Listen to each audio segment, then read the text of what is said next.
Hello, শান্তির একটা blog. ইভিনিংয়ে ready হচ্ছিলাম বিয়েবাড়ি যাওয়ার জন্য। আমি রেডি হচ্ছিলাম। এটা হচ্ছে আমার প্রপার লুক। ব্ল্যাক পরেছি, রেডি হয়ে গেছি।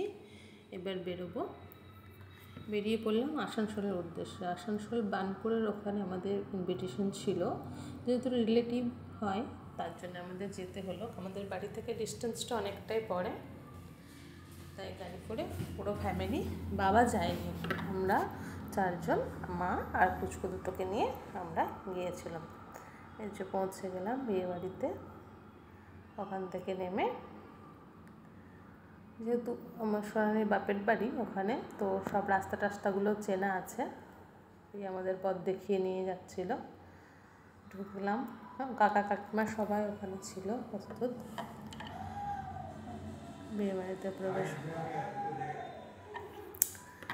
ঢুকছি, এটা এন্ট্রান্স দিয়ে ঢুকছি। ওখানে ভিড় ছিল, তাই সবার সঙ্গে দেখা হচ্ছিলো আর একটু করে দাঁড়াচ্ছিলাম। এই যে কাকা ধরেছে পুচকু দুটোকে, কাকার কাছে গেছে পুচকু দুটো খেলতে খেলতে।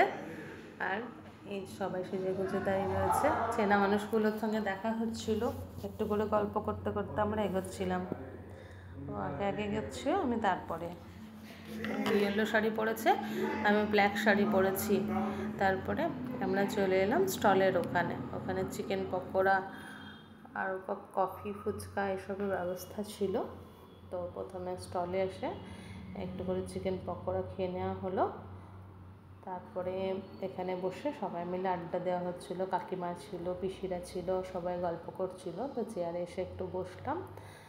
তারপরে এখানে মেয়ের বিয়ের ব্যবস্থা হয়েছিল। মেয়ের বিয়েতে বসে গেছে, আমরা দেখছিলাম। এখানে লগ্ন খুব বেশি লেটে ছিল না। তারপরে চলে গেলাম খাবার ওখানে, কারণ রাত হয়ে গেছিলো। আমরা পৌঁছতেই 10টা বেজে গেছিলো।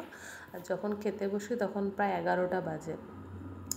পোলাও, চিকেন সব চলে এলো।